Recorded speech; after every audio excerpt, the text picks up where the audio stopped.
Hi, dear friends. Sweet morning to all of you. I hope all of you are safe and staying at home only. College के admission process वो सब online जो भी आपका चल रहा होगा. I, Prashant Lakhani, once again welcomes you in the world of economics. We have already started with chapter 1 since from last 8 sessions. That was basic concepts in economics. Before some of the sessions we have discussed कि economics के दो बच्चे हैं. There are two branches of economics, micro economics and macro economics. पहले बच्चे का नाम था माइक्रो इकोनॉमिक्स, दूसरे बच्चे का नाम था macro economics. Till our last session we have discussed about basic concepts of micro economics.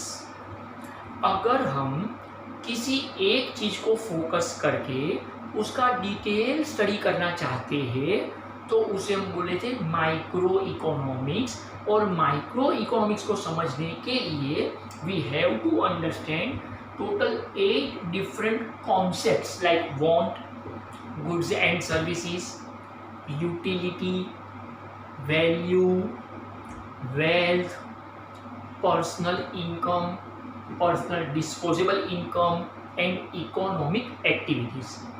In our last session we have discussed 4 different types of economic activities: production, distribution, exchange and consumption. अगर ये shirt produce करना है तो production. For production purpose we need four factors of production: land, labor, capital and entrepreneurship. And nothing is free in this world. To produce anything, एक सुई से लेकर एक एरोप्लेन तक कुछ भी प्रोड्यूस करना हो तो we need 4 factors: land, labor, capital, entrepreneur. And nothing is free in this world. कुछ भी फोकट में नहीं है, फोकट में नहीं है, फोकट में कुछ भी नहीं है. जैसे फोकट, मुफ्त, वर्ड आया भूल जाओ, कुछ भी आपके काम का नहीं है. और अगर आपको लग रहा है वो आपके काम का है तो समझ जाओ कि आप बुद्धू हो, बुद्धू. Nothing is free in this world. If we are using land we have to pay rent. If we are using labour we have to pay wages. If we are using capital, we have to pay interest on capital. And if I am using my business mind, entrepreneurship, I should earn profit. मैं भी यहाँ पर दान पुण्य करने के लिए नहीं पढ़ा रहा हूँ, राइट? तो प्रोडक्शन के लिए 4 फैक्टर्स थे. और प्रोडक्शन का मतलब शर्ट प्रोड्यूस किया गया ताकि मैं पहन पाऊँ. तो शर्ट प्रोड्यूस हुआ मतलब जिस कारखाने में ये बनाया गया उसके मालिक को उसका रेंट मिलना चाहिए, वर्कर को उसका वेजेस मिलना चाहिए, बिजनेस के मालिक को उसका प्रॉफिट मिलना चाहिए. ये बन गया डिस्ट्रीब्यूशन. उसके बाद ये शर्ट मॉल तक आया तो ये बन गया एक्सचेंज. और मैंने मॉल से परचेस किया और लेक्चर में पहन लिया, ये बन गया consumption. That was end of micro economics. After that in my last session we have introduced the word macro economics. जहाँ पे हमने ये लिखा था, ये डिस्कस किया था कि the word macro derived from the Greek word macros which means large. हम यहाँ पे जो भी डिस्कस करेंगे अब वो बड़ी बातें होगी, बड़ी बातें. अब हम छोटी छोटी बातों को डिस्कस नहीं करेंगे, छोटी छोटी बातों में नहीं उलझेंगे.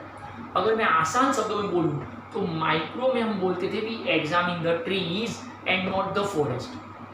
हम पूरे जंगल की पंचायती ना करके उस एक पेड़ को समझ ले जिसकी छांव में बैठ के हम आराम कर सकते हैं. अब हम ये बोल रहे हैं कि एक एक पेड़ की पंचायती ना करके एक बार घने जंगल तक पहुंच जाओ, कोई ना कोई पेड़ तो मिल ही जाएगा जिसके पीछे मंगल हो सकता है या जिसकी छांव में बैठ के हम आराम कर सकते हैं. तो अब जो भी बातें होगी वो पूरे कंट्री के लेवल पे होगी. That is macro economics. Dear friends, मुझे याद है इन माई लास्ट सेशन मैंने आपको एक रिक्वेस्ट किया था कि before you attend this session, this lecture, please आप एक डेफिनेशन रट्टा मार के बैठेंगे। आई नो कि आप सब लोग भूल चुके हो। प्लीज़ नोटबुक के पेजेस घुमाइए। प्लीज़ एक डेफिनेशन था, definition of micro economics, definition of micro economics, जहाँ पे हमने समझा था कि केनेथ बोल्डिंग ने ऐसा कहा था कि micro economics is the study of particular firms, particular households, individual prices, wages, incomes, individual industries, particular commodities etcetera. मैंने उस डेफिनेशन को समझाने के लिए हाफ एन आवर का टाइम आपके साथ स्पेंड किया था फ्रेंड्स। उस 4-5 लाइन को समझने के लिए हमने 30 मिनट निकाल दिया था, जिसका आसान मतलब ये निकलता था कि अगर मुझे कोई भी चीज़ को समझना है तो उसको एक पर्टिकुलर चीज़ को डिटेल स्टडी करूँगा। Microeconomics is the study of particular firms. जिस बिजनेस को या जिस कंपनी को मैं ज्वाइन करूँ उसका detail study. Particular household, हर एक घर का मैनेजमेंट मुझे समझना है। हर घर का मैनेजमेंट, कि घर कैसे चल रहा है, पापा की कमाई कितनी, मम्मी का खर्चा कितना, हर उस घर का मैनेजमेंट। इंडिविजुअल प्राइसेस, जो भी प्रोडक्ट आप और मैं इस्तेमाल करते हैं उसका प्राइस कहीं से तो आ रहा है। इंडिविजुअल प्राइसेस, वेजेस, जितने भी वर्कर फैक्ट्री में काम करके कमा रहे हैं उनका वेजेस का क्या। इंडिविजुअल प्राइसेस, वेजेस, इनकम्स, जो भी लोग मेरे जैसे नमूने हैं, जो भी लोग मेरे जैसे नमूने हैं, जो यहाँ से भी कमाते हैं, कहीं और से भी कमाते हैं, यहाँ मुँह मार के कमाए, वहाँ मुँह मार के कमाए, तो वो सब का हर एक, देयर इज इनकम, हर एक का ऐसा मुँह मार के कमाने का तरीका मुझे वो सब समझना है। इंडिविजुअल इंडस्ट्री, हमने रिलायंस का एग्जाम्पल दिया था। अगर रिलायंस इंडस्ट्रीज को समझना है तो फर्म को स्टडी करेंगे, लेकिन पेट्रोलियम इंडस्ट्री को समझना है तो वो इंडस्ट्री को स्टडी करेंगे।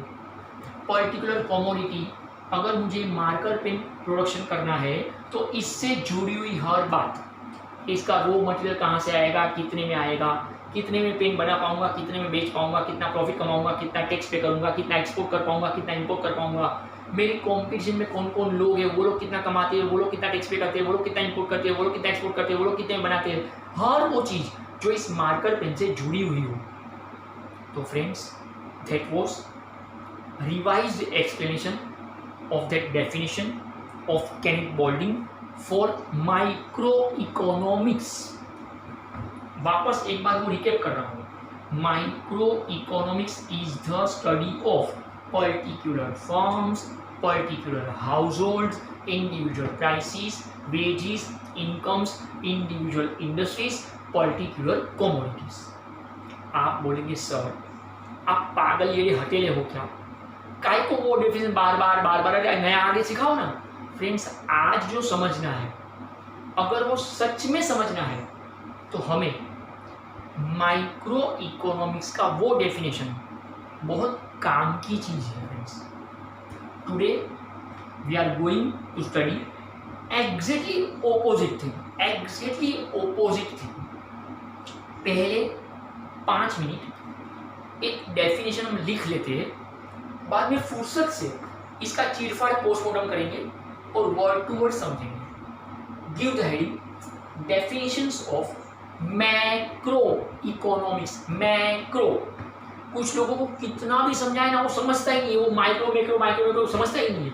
अरे माइक्रो वो हम पढ़ चुके हैं, आज हम समझने जा रहे हैं मैक्रो मतलब लार्ज, माइक्रो मतलब स्मॉल। हम एक एक बिजनेस की पंचायती करें तो वो माइक्रो हुआ, हम जब पूरी देश की पंचायती करें तो वो मैक्रो होगा। तो give the heading definitions of macro economics. Friends, जिस तरीके से यहाँ पे लिखा हुआ है वैसे ही लिखना है, क्योंकि इसका हर एक वर्ड, एक भी वर्ड आगे पीछे करना अपने को अलाउड नहीं है। क्योंकि ये मेरा लिखा हुआ नहीं है, ये मेरा दिया हुआ डेफिनेशन नहीं है। पहले लिख लेते हैं फुर्सत से, फिर समझेंगे। Write down according to K E Boulding, that is Kenneth Boulding, according to K E Boulding, comma double inverted comma starts, एकदम होले होले हड़बड़ धीरे धीरे लिखेंगे, धीमे धीमे धीमे धीमे धीमे धीमे लिखेंगे। Write down macro economics deals, अब बाजू में जगह है तो छोड़ देंगे हम। नेक्स्ट लाइन पे not with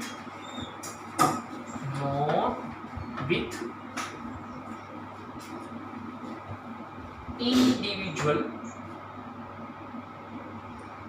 quantity, not with individual quantity.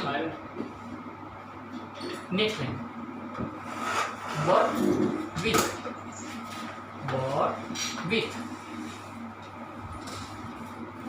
aggregates, but with aggregates of these quantities, these these quantities,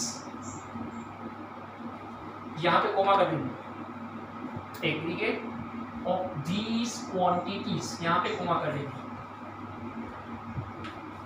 अब नेक्स्ट लाइन में भले कुछ भी समझ में ना आए चलेगा, पहले लिख लो। नेक्स्ट लाइन में नॉट विथ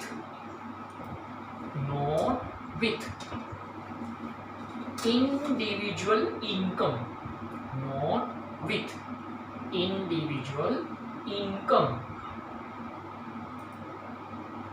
नेक्स्ट लाइन में but with national income, but with national income।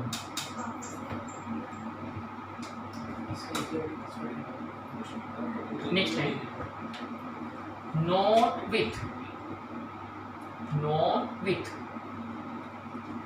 individual price, not with individual price।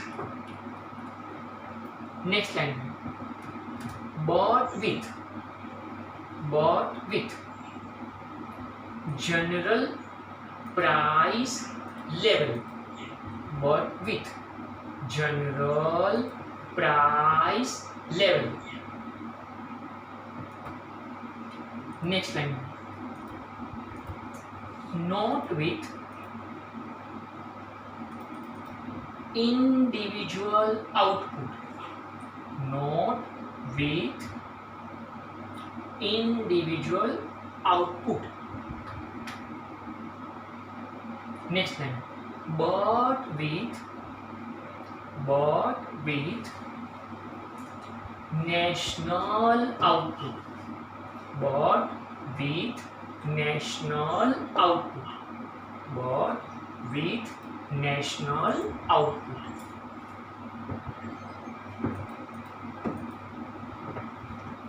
Friends आपकी जो भी वर्डिंग्स आपने लिखे मैं वापस एक बार बोल रहा हूँ, आप देख लीजिए कि वर्डिंग लिखने में आपकी कोई गलती एक वर्ड भी आगे पीछे नहीं हुई होनी चाहिए।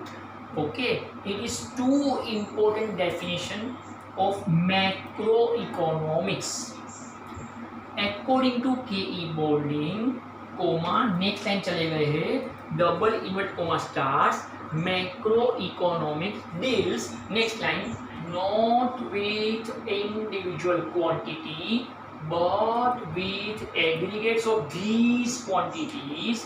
next line not with individual income but with national income। next line not with individual price but with general price level। next line not with individual output but with national output, double inverted comma over, full stop, double inverted comma over, full stop. अब सब कुछ भूल भाल के, दिल्ली वाली girlfriend छोड़ छाड़ के, सिर्फ और सिर्फ पूरा फोकस यहाँ पे, सिर्फ 3 चीज़ों का अब ध्यान रखें। Only 3 things. एक आप है, एक मैं हूँ, और एक अब अपने सामने ये डेफिनेशन है। के.ई. बोल्डिंग, केनिथ बोल्डिंग, ये जो बंदा है उसको मैं इसलिए रिस्पेक्ट करता हूँ फ्रेंड्स, क्योंकि जितना बेहतरीन इसके पास इकोनॉमिक्स का नॉलेज था, उतना ही बढ़िया इसके पास फ्रेंड्स इंग्लिश ग्रामर का भी नॉलेज था। जिस डेफिनेशन को समझना सबसे डिफिकल्ट है फ्रेंड्स, मैक्रो इकोनॉमिक्स समझना बहुत लोगों को दिक्कत होती है। बहुत बड़े बड़े पढ़े लिखे लोगों को कंट्री की इकोनॉमी समझ में नहीं आती है फ्रेंड्स। इस बंदे ने अपने लिए काम थोड़ा आसान कर दिया। उसने ये समझाया कि अगर आपको ये समझना है कि मैक्रो इकोनॉमिक्स में हम क्या पढ़ेंगे, या मैक्रो इकोनॉमिक्स को कौन सी बात से लेना देना है, इसको कौन सी बात से कंसर्न है, इसको कौन सी बात से फर्क पड़ता है, तो पहले आप ये समझ लीजिए कि इसको कौन सी बात से फर्क नहीं पड़ता है, इसको कौन सी बात से लेना देना नहीं है, इसको कौन सी बात से कोई कंसर्न नहीं है। मतलब अगर मुझे ये समझ में आ जाए कि मुझे क्या नहीं समझना है, तो मेरे लिए आसान हो जाएगा कि अब मुझे क्या समझना है। तो ये जो कॉन्ट्राडिक्टरी व्यू है समझने के लिए, स्टडी के लिए, फ्रेंड्स ये केनिथ बोल्डिंग की देन है। It's a new approach for study purpose कि मुझे क्या करना है लाइफ में। अगर वो समझना है तो पहले ये समझ लो कि मुझे क्या नहीं करना है। अगर ये समझ में आ गया कि मुझे ये नहीं करना है, तो फिर ये फोकस क्लियर हो जाएगा कि हाँ अब मुझे ये करना है। तो क्या क्या चीज़ें नहीं करनी है वो ढूंढ लो, उसका ऑपोजिट हमें करना है, वो समझ में आते जाएगा। तो अब अगर हम इस डेफिनेशन को समझे, एक एक वर्ड समझे, इसने काफ़ी आसानी से समझा दिया। अगर आप पहली बार में मेरे कुछ भी बोले बगैर अगर आप डेफिनेशन को अपने हिसाब से देखें तो क्या समझेगा पता है? Not with but with, not with but with, not with but, क्या नॉट विथ बट विथ, क्या नॉट विथ बट विथ। अरे साला पक्का क्या रहा है? नॉट विथ और बट विथ, नॉट विथ और बट विथ। फ्रेंड्स ये जो तरीका है स्टडी का, ये अपने आप में बहुत बेहतरीन तरीका है।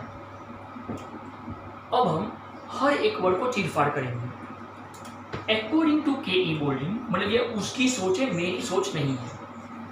मैक्रो इकोनॉमिक्स डील्स, मतलब मैक्रो इकोनॉमिक्स ये जो सब्जेक्ट है, ये कौन सी बात को कनेक्ट करता है या कौन सी बात को स्टडी करता है, ये हम ऐसे समझेंगे कि कौन सी बात को स्टडी नहीं करता है, कौन सी बात को कनेक्ट नहीं करता है। तो पहले ये समझ लिया कि macro economic deals not with individual quantity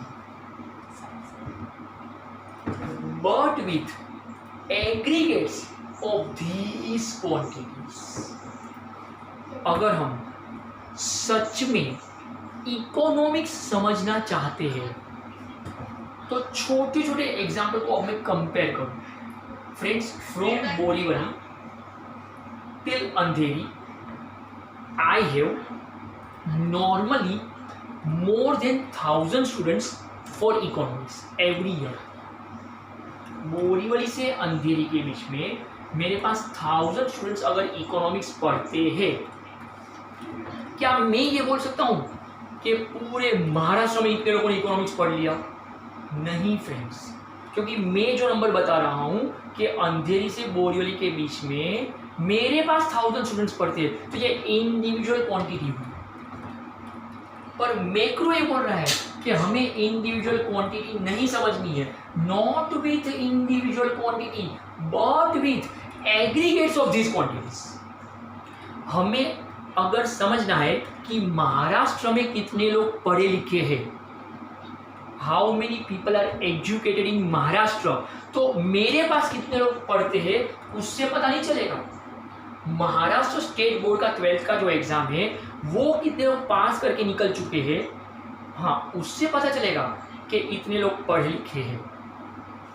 तो मुझे महाराष्ट्र का aggregate number of students, average number of students कितने लोग हर साल 12th का एग्जाम पास करते जा रहे हैं वो स्टडी करना चाहिए, ना कि मेरे पास कितने बच्चे पढ़ने आ रहे हैं वो स्टडी करना चाहिए। मेरे पास कितने बच्चे पढ़ने आ रहे हैं उससे मेरी अकेले की पंचायती होगी, पूरे स्टेट की पंचायती करनी है, पूरी कंट्री की पंचायती करनी है, तो इससे ये पता नहीं चलेगा कि मेरे पास कितने लोग पढ़ने आते हैं। इसके लिए आपको ये समझना होगा कि पूरी कंट्री में कितने लोग एग्जाम देकर पास हो रहे हैं, पूरे स्टेट में कितने लोग एग्जाम देकर पास हो रहे हैं, दैट इज इम्पोर्टेंट। तो not with individual quantity but with aggregates of these quantities. Okay, मेरे अकेले के पास क्या हाल है उससे नहीं समझेगा, पूरे राज्य में कितने बच्चे पढ़ने लगे हैं, पूरी कंट्री में कितने बच्चे लोग पढ़ने लगे हैं उससे समझेगा कि हाँ अब इतना लिटरेसी रेट, एजुकेशन लेवल बढ़ रहा है।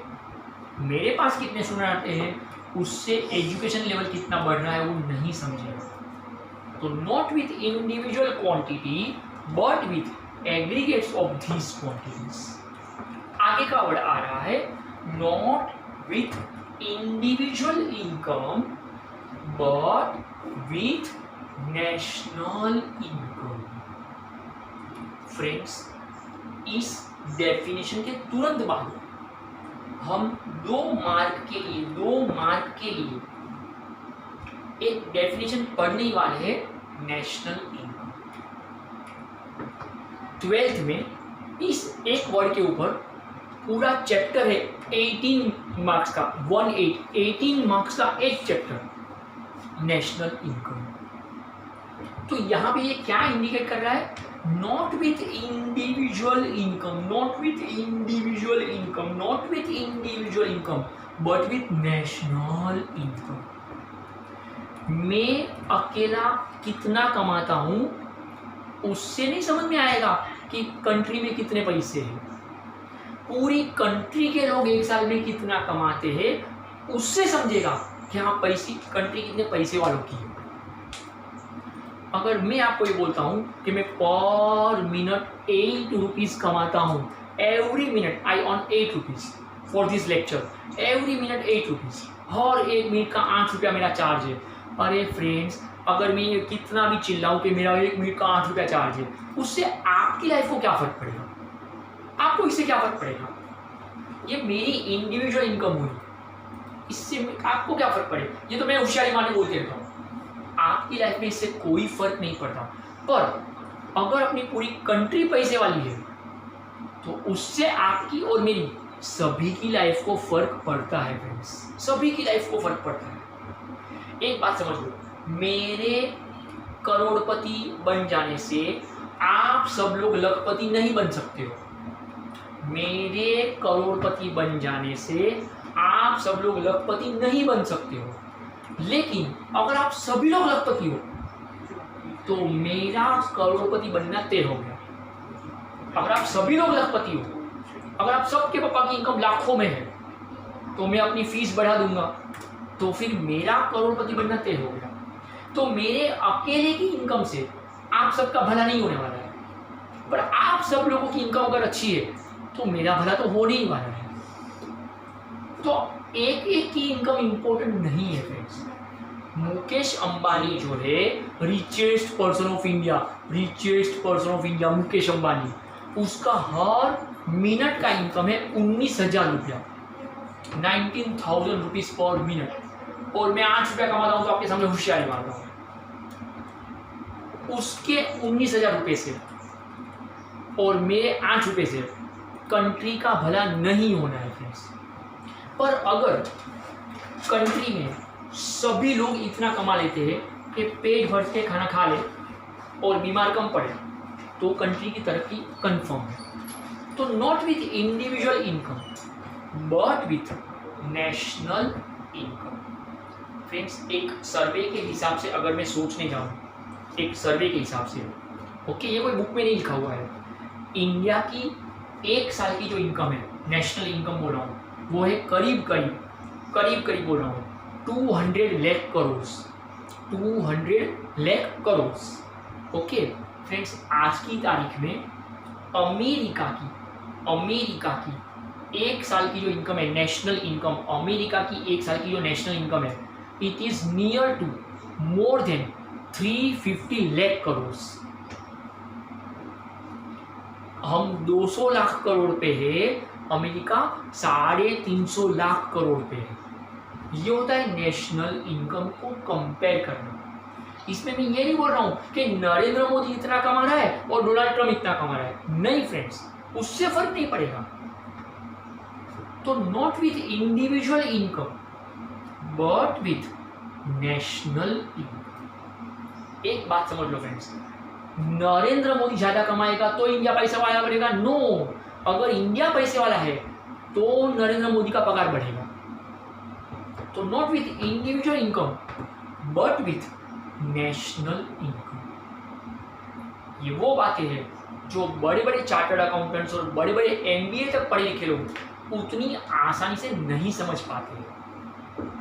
तो नॉट विथ इंडिविजुअल इनकम, किसी एक की इनकम क्या है वो पंचायती ना करो।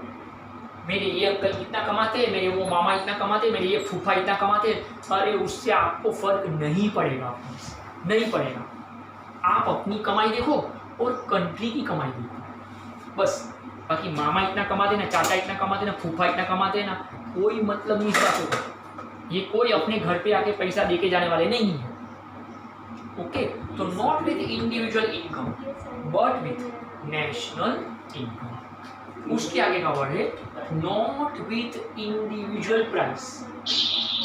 कोई एक प्रोडक्ट की प्राइस कितनी, इससे फर्क नहीं पड़ेगा। Not with individual price but with general price level, but with general price level. Friends, बहुत ध्यान से ये वर्ड समझना। जनरल प्राइस लेवल को एक और वर्ड दिया गया है, इन्फ्लेशन, महंगाई, इन्फ्लेशन।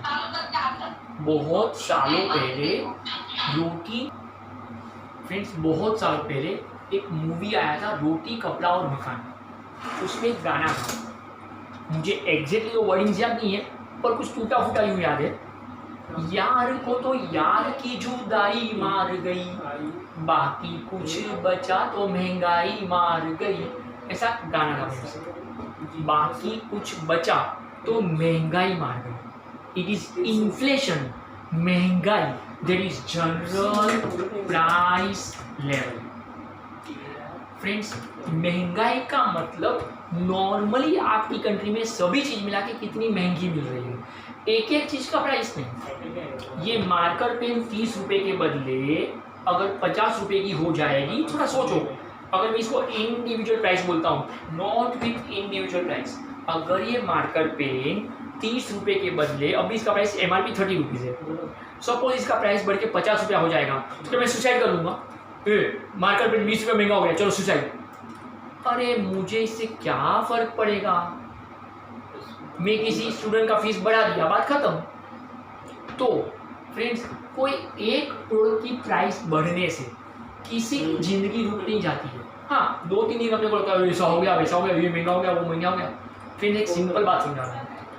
पहली बार जब आपके एरिया में रिक्शा का भाव बढ़ के 15 से 18 रुपया हुआ था, फर्स्ट टाइम 15 रुपीज़ मीटर से बढ़ा के जब 18 रुपया किया, तो सबके घर पे 2 दिन बवाल मच गया। सबके 2 दिन, मम्मी पापा बाहर भी आए ना, नहीं रिक्शा बहुत महंगा हो गया, चल के जाएंगे। 2-3 दिन फुल फॉर्म में सब लोग चल के निकलते थे। स्टेशन तक जाना है, चलो चल के जाएंगे, मार्केट तक जाना है, चलो चल के जाएंगे, रिक्शा बहुत महंगा हो गया। 2-3 दिन, चौथे 5वें जब निकला, आज थोड़ा घुटने में दर्द है, आज रिक्शा कर लेते हैं, बस खत्म। तो रिक्शा महंगा हो गया, रिक्शा महंगा हो गया, रिक्शा महंगा हो गया, रिक्शा में तो बैठने का ही नहीं, रिक्शा महंगा हो गया। फ्रेंड्स, हाँ ये सच है। अगर आप मुझे पूछे ना तो रिक्शा रॉकेट से भी महंगा है friends. I repeat, rickshaw rocket से भी महंगा है। आप बोले सर क्या पागल जेने जैसी बात कर रहे हो? फ्रेंड्स, ये हकीकत है। जो मिशन मंगल, अरे मंगलयान जो हमने छोड़ा मंगल ग्रह तक के लिए, फ्रेंड्स उसका पर किलोमीटर का जो खर्चा है ना, इट वॉज जस्ट 7.5 रुपीज़। 7.5 रुपये में वो रॉकेट पर किलोमीटर चलता था। और अपना रिक्शा पर किलोमीटर 18 रुपया ले रहा है। सोचो रिक्शा रॉकेट से कितना ज़्यादा महंगा हुआ। तो ये आपने क्या कंपेयर किया फ्रेंड्स, ये आपने इंडिविजुअल प्राइस कंपेयर किया। लेकिन हम ये भूल जाते हैं कि पूरे रॉकेट को लॉन्च करके मंगल तक पहुंचाने का जो खर्च आया था इट वॉज 464 करोड़। 464 करोड़। तो जब आप पूरी कंट्री को सोचोगे तब समझेगा। बाकी अगर आप सिर्फ एक रॉकेट और रिक्शा कंपेयर करते हो तो रिक्शा बहुत महंगा है। तो रिक्शा में जो लोग ट्रैवल करते हैं वो सबसे ज़्यादा पैसे वाले होने चाहिए, पर नहीं फ्रेंड्स। जनरल प्राइस लेवल, महंगाई का रेट क्या चल रहा है डियर फ्रेंड्स? आज महंगाई जो है इन्फ्लेशन रेट वो इंडिया में करीब करीब चल रहा है 7% के आसपास, 7%, 7% के आसपास। 1991 में ये 17% था, 17%। फिर भी आपके और मेरे पेरेंट्स ये बोलते हैं कि अब भी महंगाई बढ़ चुकी है, आप लोग बहुत ज़्यादा खर्च करने लगे हो, बात बात में पिज़्ज़ा ऑर्डर करते हो और बर्गर मंगाते हो, सब महंगी चीज़ें हैं, राइट फ्रेंड्स? महंगाई उस वक्त ज़्यादा थी, आज उतनी नहीं है, पर हमें ये फील हो रहा है कि नहीं महंगाई बढ़ गई, क्योंकि आज अपनी जो लाइफस्टाइल है, जीने का जो तरीका है, standard of living, way of life, उसमें जो चीज़ें हम इस्तेमाल करते हैं वो हम महंगी चीज़ें पसंद करते हैं, इसलिए हमें महंगाई लग रही है। जनरली महंगाई ज़्यादा नहीं है फ्रेंड्स। मुझे समझना होगा कि महंगाई ज़्यादा किसको बोलते हैं। शायद आप सोच भी नहीं पाओगे फ्रेंड्स। शायद मेरे में आप लोग, मेरे में कुछ लोग तो हंसेंगे मेरे पे कि सारा पागल खुद भी फेंकता रहता है। फ्रेंड्स अपने यहाँ पे इन्फ्लेशन का रेट अभी मैंने समझाया 7% के आसपास है, जनरल प्राइस लेवल जो बोलते हैं। ओके फ्रेंड्स, ब्राज़ील, जिम्बाब्वे, अगर ये सब कंट्री कभी सुनी भी है, ब्राज़ील, जिम्बाब्वे, फ्रेंड्स ये दोनों कंट्री में महंगाई का जो रेट चल रहा है, इन्फ्लेशन रेट जो चल रहा है, it is more than 52%, more than 52%। अगर मैं इसको आसान शब्दों में समझाऊं तो ब्रिटानिया ब्रेड का जो पैकेट अपने यहाँ पे 26 रुपये में पॉसिबल हो, ब्रिटानिया ब्रेड का बड़ा पैकेट अपने यहाँ पे 26 रुपये में, 26 रुपीज़ में पॉसिबल है फ्रेंड्स। ब्राज़ील में और जिम्बाब्वे में उसका प्राइस करीब करीब 729 रुपीज़ है। आई रिपीट 729 रुपीज़ का ब्रिटानिया ब्रेड का पैकेट। हाँ बोले सर वहाँ पे ब्रिटानिया ब्रेड होता ही नहीं होगा। फ्रेंड्स ब्रिटानिया ब्रेड वहाँ पे भी मिलता है। ब्रिटानिया मल्टीनेशनल कंपनी है, ओके ब्रिटानिया मल्टीनेशनल कंपनी है, तो ब्रिटानिया ब्रेड वहाँ पे भी मिलता है, पर 729 रुपीज़। मतलब अपने हिसाब से अगर मैं सोचने जाऊँ तो ब्राज़ील और जिम्बाब्वे के लोगों को ओके चीज़, वेजिटेबल, ग्रिल्ड सैंडविच तो सोचनी ही नहीं चाहिए, क्योंकि वो तो लाखों में जाएगा। अगर वो एक वेजिटेबल चीज़ ग्रिल्ड सैंडविच सोचेंगे, वेजिटेबल चीज़ ग्रिल्ड सैंडविच, तो वो लाखों में जाएगा फ्रेंड्स। तो इसे हम बोलते हैं कि हाँ ये महंगाई बढ़ चुकी है, ओके। तो नॉट विथ इंडिविजुअल प्राइस। अगर अपने एरिया में दूध का प्राइस 45 रुपीज़ से बढ़ के अगर 50 रुपीज़ हो जाए तो हम लोग बवाल जरूर मचाते हैं, पर क्या दूध पीना छोड़ देते हैं? क्या घर पे दूध नहीं मंगाते? नहीं फ्रेंड्स, ऐसा नहीं होता है। तो not with individual price but with general price level. तो किसी एक के घर पे 5 रुपया अगर दूध का बढ़ चुका है तो पहले वो लोग 2 लीटर दूध खरीदते थे रोज का, अब वो सपोज 1.5 लीटर खरीद रहे हैं, तो ये उस एक घर की बात हुई। तो फिर ये माइक्रो इकोनॉमिक्स हो गया। पर अमूल कंपनी ये बोलती है कि हमने 5 रुपया प्राइस बढ़ा दिया, उसके बावजूद भी हम लोग हर रोज पहले भी 2.5 लाख लीटर दूध बेचते थे, हम लोग अभी भी 2.5 लाख लीटर दूध बेच रहे हैं। तो फ्रेंड्स कंट्री के हिसाब से इसमें कोई फर्क नहीं आया है। I repeat my words, country के हिसाब से इसमें कोई फर्क नहीं आया है। फ्रेंड्स मैं अभी का एक लेटेस्ट एग्जांपल आपको समझाऊंगा। कुछ चीज़ें अपने समझ के परे होती है, बाहर होती है, क्योंकि वो मैक्रो इकोनॉमिक्स है, ये सबको समझ में नहीं आता है। हम लोग ये बोल रहे कि लॉकडाउन है, लोगों के खाने के वांदे हैं, सबके जॉब छूट गए हैं, सबको पैसे के वांदे हैं। मैं मानता हूँ ये सब है, इट इज़ देयर। ये इंडिविजुअल लेवल पे हम मानते हैं कि उसका जॉब चला गया, उसको कम पगार मिलता है, उसको खाने के वांदे हैं। हाँ, मानता हूँ इसके बिजनेस में प्रॉब्लम है। फ्रेंड्स, कंट्री के हिसाब से अगर मैं देखता हूँ, अपनी कंट्री के हिसाब से अगर मैं देखता हूँ, तो फ्रेंड्स मुझे ये सब नहीं दिखेगा। एक एग्जांपल से समझा रहा हूँ। फ्रेंड्स, महिंद्रा एंड महिंद्रा, अगर ये कंपनी का नाम कभी सुना है, महिंद्रा एंड महिंद्रा, है ना, वो लोग बड़ी बड़ी एसयूवी कार बनाते हैं और बेचते हैं। फ्रेंड्स, बिलीव मी, सितंबर महीना जो गया, अभी जो सितंबर महीना गया, उसमें महिंद्रा एंड महिंद्रा कंपनी का अगर आप रिकॉर्ड देखोगे तो उन्होंने एसयूवी कार जो बुकिंग हुआ है, उनके पास जो बुकिंग हुआ है खरीदने वालों का, believe me friends, 20,000 SUV car का बुकिंग हो चुका है। और उन्होंने बोल दिया है कि इसको बनाकर देने में हमको 3 महीना हो जाएगा, तो 3 महीने का वेटिंग पीरियड है। महिंद्रा एंड महिंद्रा में फ्रेंड्स बड़ी बड़ी पोस्ट पर मेरे फ्रेंड्स बैठे हैं। मैंने कल ही उनके साथ डिस्कशन किया कि क्या ये बात सच है। मेरे पास सर्वे आया, बोले हाँ एकदम सच है। मतलब ये हुआ कि 20,000 लोग ऐसे हैं जो महंगी कार खरीदने को तैयार है, उनके लिए उन्होंने बुकिंग दे दिया है। सितंबर महीना गया, जो महीना गया उसमें उन्होंने बुकिंग कराया है। अब मैंने उनको पूछा कि गए साल गए साल जब लॉकडाउन नहीं था, तो सितंबर में कितना कार आपने बेचा था? बोले 18,000। ये साल लॉकडाउन है, कितना बेचा? बोले 20,000। मतलब लॉकडाउन है, कोरोना है, और उन्होंने 2,000 कार ज्यादा बेचा है फ्रेंड्स। अब मैं कैसे बोलूं कि कंट्री तरक्की नहीं कर रही है? महंगाई है, इसको प्रॉब्लम है, पर कंट्री में देखो तो प्रॉब्लम नहीं है, क्योंकि कोविड के पहले गए साल उन्होंने 18,000 कार बेची थी। कोविड के टाइम पे वो लोग 20,000 कार बेच रहे हैं, 20,000 2,000 कार ज़्यादा बेच रहे हैं। तो फ्रेंड्स, इकोनॉमिक्स इतना आसान नहीं है समझ, and that is I am saying it again and again, not with individual price but with general price. उसके आगे के वर्ड्स थे नॉट विथ इंडिविजुअल आउटपुट।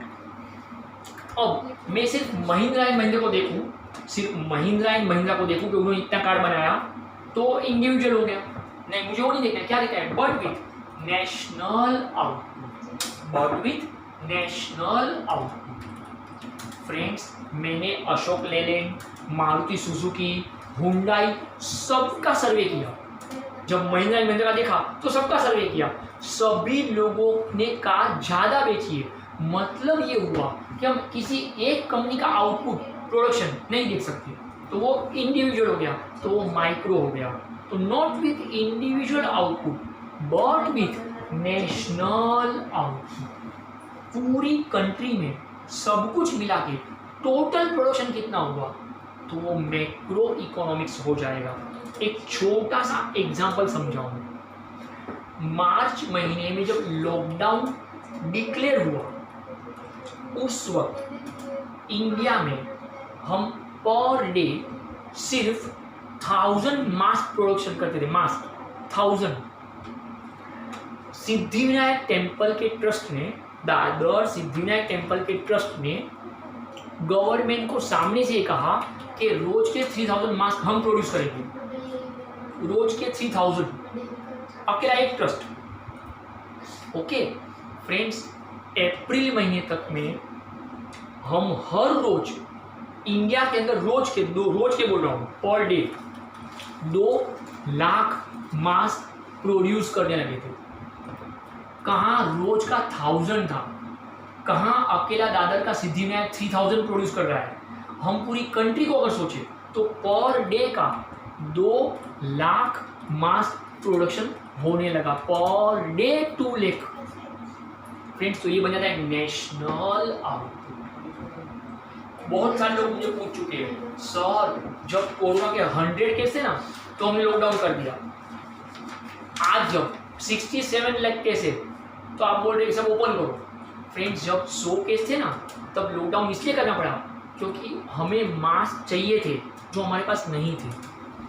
आज हमारे पास इतना मास प्रोडक्शन हो चुका है कि हम चाहे तो एक्सपोर्ट कर सकते हैं। तो अब वो दिक्कत नहीं है, इसलिए मोदी अब बोल रहा है कि धीरे धीरे सब ओपन करो। तो ये जो चीजें है ये नेशनल आउटपुट से समझ में आएगा। तो not with individual output but with national output. तो जहां जहां पे इंडिविजुअल वर्ड है वहां पे नॉट विथ, वो माइक्रो है उसको नहीं पढ़ेंगे, वो माइक्रो है नहीं पढ़ेंगे। पर जहां जहां पे बट विथ वर्ड है, बट विथ वो पूरी कंट्री की बात कर रहा है तो उसको मैक्रो में पढ़ेंगे। तो एक एक की पंचायती माइक्रो करेगा, पूरे गांव भर की पंचायती, देश भर की पंचायती, दुनिया भर की पंचायती ये मैक्रो करेगा। तो मैक्रो इकोनॉमिक्स के हिसाब से अकॉर्डिंग टू के Boulding, macro economic deals not with individual quantity. मेरे जैसे शुक्ल को मत देखो, not with individual quantity but with aggregates of these quantities. किसी हिप्पोपोटेमस को देखो, नॉट विथ इंडिविजुअल इनकम मेरा एक में 5 रुपया, एक में 5 रुपया, कोई फर्क नहीं पड़ेगा। बट विथ नेशनल इनकम, पूरी कंट्री की इनकम 200 लाख करोड़, हाँ इससे फर्क पड़ेगा। Not with individual price, not with individual price, एक पेन का 30 रुपया हो बढ़ के 50 रुपया हो गया, अरे कोई फर्क नहीं पड़ता। But with general price level, महंगाई कितनी है उससे फर्क पड़ता है। Not with individual output but with national output, पूरी कंट्री का प्रोडक्शन कितना है उससे फर्क पड़ेगा। तो डियर फ्रेंड्स, मैक्रो इकोनॉमिक्स वो है जो पूरी कंट्री की बातें करेगा। या तो पूरा इंडिया डेवलप हो रहा है या तो पूरा इंडिया डेवलप नहीं हो रहा है, या तो पूरा अमेरिका डेवलप हो रहा है या तो पूरा अमेरिका डेवलप नहीं हो रहा है। मैं ये नहीं बोल पाऊंगा कि अंधेरी डेवलप हो गया, गोरेगांव डेवलप हो गया और जोगेश्वरी को बीच में बाबा जी का छोड़ लूँ, नहीं, ऐसा पॉसिबल नहीं है। वो माइक्रो बात करेगा कि जोगेश्वरी में देखे ना गरीबी ज़्यादा है, अंधेरी में बड़े बड़े मॉल है, गोरेगांव में बड़े बड़े मॉल और मल्टीप्लेक्स है, जोगेश्वरी में नहीं है। ये माइक्रो सोचेगा। हम मुंबई को देखेंगे कि मुंबई में मल्टीप्लेक्स है, मॉल्स है, सब कुछ है, तो ये मैक्रो की बात होगी। तो फ्रेंड्स, बहुत पीसफुली मैं बार बार ये रिक्वेस्ट कर रहा हूँ कि जब आप मैक्रो इकोनॉमिक्स को स्टडी करें तो पहले माइक्रो इकोनॉमिक्स को डिटेल में स्टडी करके समझ ले कि अब हमें मैक्रो में क्या पढ़ना है। तो बोले माइक्रो में क्या पढ़ा था वो अब नहीं पढ़ना है। Okay, now give the heading basic concepts of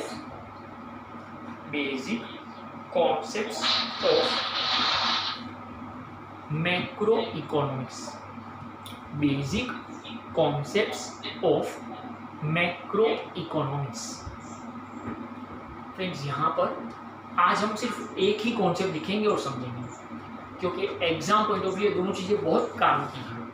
give the heading national income. First concept national income. Write down. It refers to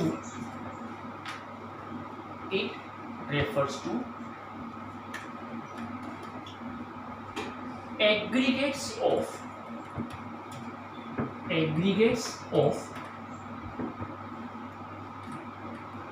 monetary value of all final goods and services, all final goods and services produced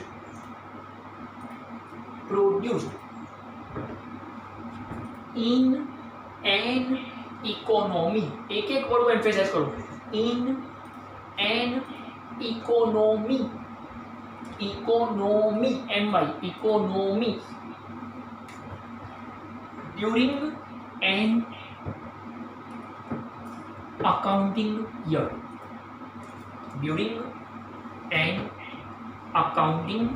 year, full stop. देखिए friends, ये मैं बार बार बोल तो चुका हूँ कि national income मतलब पूरी कंट्री का इनकम, पूरी कंट्री का इनकम। एक साल में इंडिया में सब लोगों ने मिलकर कितना कमाया, ये सुनने को कितना इजी लगता है, पूरी कंट्री का इनकम, नेशनल इनकम। हाँ, समझ में आ गया फ्रेंड्स, कुछ भी समझ में नहीं आया है। अगर आज मैं ये सोचने भी बैठूँगा, आज मैं ये सोचने भी बैठूँ कि मुझे हाँ पूरी कंट्री का इनकम गिनना है, चलो पूरी कंट्री का इनकम गिनते हैं, क्या गिनोगे? चलो फुल फॉर्म में आ गया, हाँ चलो सबका इनकम गिनते हैं, क्या गिनेंगे? क्या लग रहा है आपको? मुझे पूरी इंडिया का इनकम गिनना है तो यहाँ पे इंडिया का नक्शा लेटा हुआ होगा, उसको उठाएंगे इंडिया, इंडिया तू तेरा इनकम बोल, बोलेगा चल सुनो जाए, ऐसा ऐसे इनकम गिनू। तो क्या करूँ? सबको पूछने बैठू, ए तेरा इनकम कितना है, ए तेरा इनकम कितना है, ए तेरा इनकम बोलना, कोई बोलेगा नहीं फ्रेंड्स। एक चार्टर्ड अकाउंटेंट, एक सीए जो होता है ना, एक सीए, एक चार्टर्ड अकाउंटेंट, वो एक साथ बोल रहा हूँ मैं, एक साथ 20 कंपनी की इनकम गिन सकता है। वो एक साथ 2000 लोगों की इनकम गिन सकता है। बड़ी बड़ी 20 कंपनी को एक साथ वो संभाल सकता है, एक साथ वो 2000 लोगों की इनकम गिन सकता है।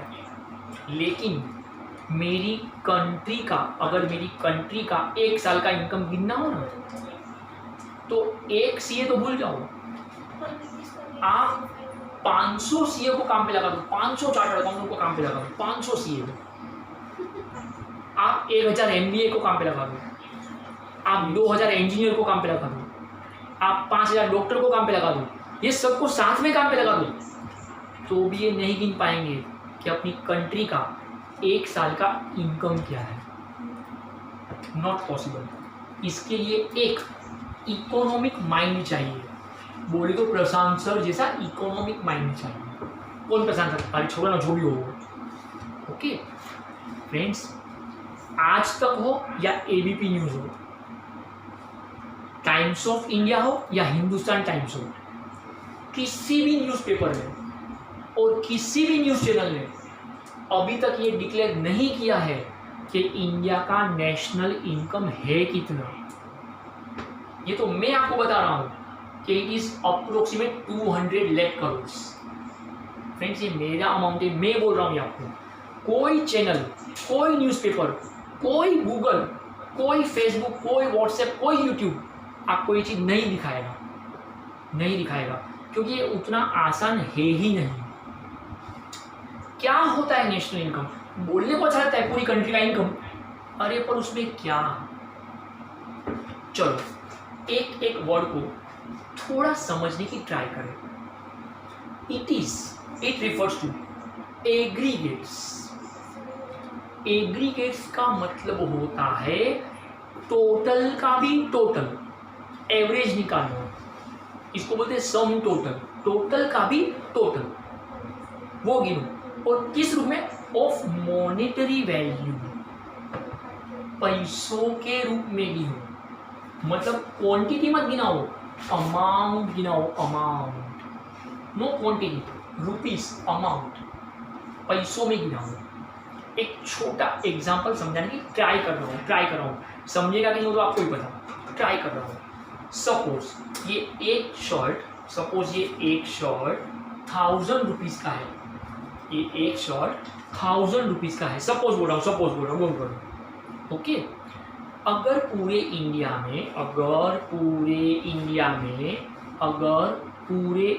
में सपोज एक साल में ऐसे शर्ट जो है, ऐसे शर्ट एक साल में अगर सपोज 1 लाख शर्ट प्रोड्यूस हुए, 1 लाख शर्ट। ओके, तो आप मुझे 1 लाख शर्ट मत गिनाओ, क्या गिनाओ? 1 लाख शर्ट थे और 1000 रुपीज़ का एक था, तो 1 लाख मल्टीप्लाई बाई 1000। अब ये कितना बड़ा अमाउंट है तो अपने को क्या पता कि कितना अमाउंट होगा? टोटल 8 जीरो लगेंगे, मतलब 10 करोड़ रुपीस। ये 10 करोड़ रुपए के तो सिर्फ शर्ट गिने हमने, ओनली शर्ट्स। ओके, अब सपोज ये जो ट्राउजर मैंने पहना है, सपोज ये 2000 रुपीज़ का है, एक एग्जांपल, और ऐसे 1 लाख ट्राउजर बनाए गए पूरे साल में, पूरी कंट्री का मैं जाके बोल रहा हूँ। अगर 1 लाख ऐसे ट्राउजर बने हैं, 2000 रुपये का एक है, तो वापस उसको और मल्टीप्लाई करो, तो हो गया 20 करोड़ के तो सिर्फ ट्राउजर्स बनाए गए। तो फ्रेंड्स अब शर्ट को टोटल किया वो 10 करोड़ का अमाउंट आया, ट्राउजर का टोटल किया वो 20 करोड़ का अमाउंट आया। ये दोनों को वापस मिलाओ, शर्ट का टोटल ट्राउजर का टोटल मतलब 30 करोड़, तो वो बताए एग्रीगेट्स ऑफ मॉनिटरी वैल्यू। और ये तो सिर्फ मैं 2 चीज पकड़ के सुनाया फ्रेंड्स, एक सुई से लेकर एक एरोप्लेन तक जो कुछ भी बनता है वॉटएवर, एक खिल्ला भी बनाया तो वो भी गिनो, एक नट बोल्ट लगाया वो भी गिनो, एक स्क्रू गिर गया वो भी गिनो, और वो भी पैसों के रूप में गिनो। ऐसा नहीं कि चलो 5 स्क्रू बनाए थे, अरे पैसों के रूप में गिनो। तो it refers to aggregates of monetary value, पैसों के रूप में गिनाओ। और क्या क्या गिने? ऑफ ऑल मतलब एक चीज भी छोड़ने का नहीं, एक छोटा सा पिन भी जो बनाया है वो भी गिनाओ, वो भी छोड़ने का नहीं। All final goods and services, goods and services, ये इसके पहले हम डिस्कस कर चुके हैं फ्रेंड्स। एक में मटेरियल एग्जिस्टेंस होता है, दूसरे में मटेरियल एग्जिस्टेंस नहीं होता है। एक आसान सा मतलब समझा रहा हूँ, अगर मैं अब भी आपका ये लेक्चर ले रहा हूँ तो ये लेक्चर का जो पैसा है उसको नेशनल इनकम में कब गिना जाएगा?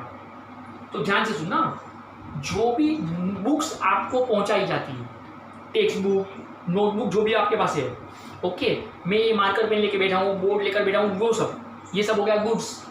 और जो लेक्चर अभी ले रहा हूँ ये हो गया सर्विस। तो गुड्स भी गिनो, सर्विस भी गिनो, और वो भी पैसों के रूप में गिनो। मतलब अगर सपोज ये साल गवर्नमेंट ने महाराष्ट्र में इकोनॉमिक्स के लिए 11th के इकोनॉमिक्स के लिए अगर सपोज 50,000 टेक्स्ट बुक छापा है तो 50,000 टेक्स्ट बुक वो गुड्स हुआ, और मैं जितने लेक्चर ले रहा हूँ ये सर्विस हुआ। तो बुक का पैसा भी गिनो, मेरे लेक्चर का पैसा भी गिनो, गुड्स एंड सर्विसेज। और वो भी का final goods and services, all final goods and services, all final goods and services मतलब वो प्रोडक्ट जो फैक्ट्री से बाहर आके मार्केट में बेचने को रेडी हो चुका है, तैयार हो चुका है। अब तक जो प्रोडक्ट फैक्ट्री में है, मशीन में है, काम चालू है, हड़ू चालवा, वर्क इन प्रोग्रेस, वो सब मत गिनाओ। देखो friends, just for understanding purpose एक फालतू एग्जांपल दे रहा हूँ। सपोज गवर्नमेंट के लोग आपके एरिया में जनगणना पॉपुलेशन काउंटिंग के लिए आ रहे हैं, जनगणना पॉपुलेशन काउंटिंग, ओके। सपोज आपके पड़ोस में 4 लोग रहते हैं और जो भाभी जी है वो प्रेग्नेंट है, सपोज उनको 7वां महीना चल रहा है। अब वो गवर्नमेंट के लोग आते हैं और उनको पूछते हैं कि आपके घर में कितने लोग हैं, तो वो लोग क्या जवाब देंगे? 4, 4.25, 4.5, 4.25, 5 क्या जवाब देंगे? क्योंकि 4 लोग तो वो है और जो भाभी जी है वो प्रेग्नेंट है, उनको 7वां महीना है। नाउ डोंट आर्ग्यू भाभी जी घर पे नहीं है, छत पे है, ये वो सब अपने पास रखो। हाँ कि भाभी जी घर पे है कि नहीं है, छत पे जीजा जी, वो सब अपने पास रखो। हाँ, मेरा सवाल सिर्फ इतना है, अगर गवर्नमेंट के लोग आके पूछते हैं कि हम लोग गवर्नमेंट डिपार्टमेंट से है, आपका पॉपुलेशन काउंटिंग करना है, जनगणना करना है, तो आपके घर में कितने लोग हैं? तो वो क्या बोलेंगे कि हमारे घर में 4.25 लोग हैं, 4.5 लोग हैं, 4.25 लोग हैं, 5 लोग हैं कि 4 लोग हैं? द आंसर मस्ट बी 4 लोग हैं। क्यों? क्योंकि अभी तक वो प्रोडक्ट जो है वो मार्केट में उम्म करके बाहर नहीं आया है, अभी तक काम चालू है, वर्क इन प्रोग्रेस, उनका ग्रोथ अंदर चल रहा है। जिस दिन वो मार्केट में उम्म करके बाहर आ जाएगा उस दिन क्यों क्या अब इसके घर पे 5 लोग हैं। तो जब तक प्रोडक्ट मार्केट में रेडी होकर उम्म करके बाहर नहीं आता है तब तक वो प्रोडक्ट गिना नहीं जाता है। सिमिलरली आप उन्हीं चीजों का पैसा गिनोगे जो मार्केट में बेचने को रेडी हो चुका है। अब तक जो फैक्ट्री में पड़ा है, रॉ मटेरियल बन के कच्चा सामान पड़ा है, वो सब नहीं गिन सकते हो। तो ऑल फ्रेंड्स, ये एक एक वर्ड का मैं पोस्टमार्टम कर रहा हूँ जो मेरे अलावा कोई नहीं समझाएगा। All final goods and services. आगे का वर्ड देखो, produced, produced in an economy, मतलब within the border of my country, मेरे देश के सरहद के अंदर वो चीज हमने प्रोड्यूस किया हो तो गिनने का। इट मीन्स जो फटाके हम चाइना से मंगाते वो नहीं गिनने का, काय को वो मेरा प्रोडक्ट नहीं है तो कैसे गिनने का। आप जो सामान इंपोर्ट करते हो बाहर से वो मत गिनाओ क्योंकि वो हमारा प्रोडक्शन नहीं है। अगर कोई छोटा 7 साल का बच्चा मेरे पड़ोस में रहता है और अगर वो कभी ग्राउंड में मेरे साथ टहल रहा है, गार्डन में मेरे साथ राउंड मार रहा है, तो क्या कोई बोलेगा प्रशांत सर का बच्चा है? ऐसा थोड़ी होता है। अरे वो बाजू वाले का प्रोडक्शन है, मेरा प्रोडक्शन नहीं है। तो आप कैसे गिनोगे वो मेरा बच्चा हो गया? और सर आपके बाजू में चल रहा था, हमको लगा आपका, अरे तो बाजू में चल रहा था वो मेरा हो गया। नहीं फ्रेंड्स, वो बच्चे का आधार कार्ड देखना पड़ेगा और उसमें मेरा नाम नहीं होगा क्योंकि वो मेरा प्रोडक्शन नहीं है, तो वो मेरे में नहीं गिनाने का। चाइना में जो फटाके बनाए गए हैं वो इंडिया का प्रोडक्शन नहीं है, वो इंडिया का प्रोडक्शन नहीं है फ्रेंड्स। आप जितने भी चाइनीज ऐप यूज करते हो और उसका जो पैसा उनको जा रहा है, तो मतलब आप अपनी कंट्री की इनकम के साथ गद्दारी कर रहे हो फ्रेंड्स। काहे को टिकटॉक बंद कराया गया, काहे को पबजी बैन बनाया गया, these are the reasons friends. मैं तो सालों से लोगों को बोलता था कि डोंट यूज दिस, और उनको लगे ये सब फेंक रहा है। फ्रेंड्स ये सब आप चाइना की चीज़ें जब इस्तेमाल करते हो तो वो इनकम चाइना की हुई, वो अपनी इनकम नहीं है। आप उन्हीं को गिनो जो अपनी कंट्री के अंदर का प्रोडक्शन है, तो produce in an economy during an accounting year from 1 April to 31 March. इसको हम बोलते हैं accounting year from 1 April to 31 March. Friends अगर पूरे इस कॉन्सेप्ट को आसान लैंग्वेज में समझाऊं तो उल्टा समझते हैं, उल्टा। From 1 April to 31st March, within the border of our country, whatever we have produced, it may be goods, it may be services, उनको गिनो, सब गिनो, सब सब सब। शर्त ये कि टोटल का भी टोटल निकालो, शर्त ये कि वो पैसे के रूप में होना चाहिए, शर्त ये कि वो फाइनल गुड्स एंड सर्विस होना चाहिए, शर्त ये कि वो अपनी कंट्री के अंदर का प्रोडक्शन होना चाहिए, शर्त ये कि वो 1 अप्रैल से 31 मार्च के बीच में प्रोड्यूस होना चाहिए, तो वो मेरा नेशनल इनकम है। ओके, आई नो फ्रेंड्स काफ़ी हेवी कॉन्सेप्ट्स थे। ओके, 11th के बच्चों के ऊपर ये सब डाल के एक्चुअली हम इमोशनल अत्याचार कर रहे हैं, but we have to do this क्योंकि सिलेबस में है।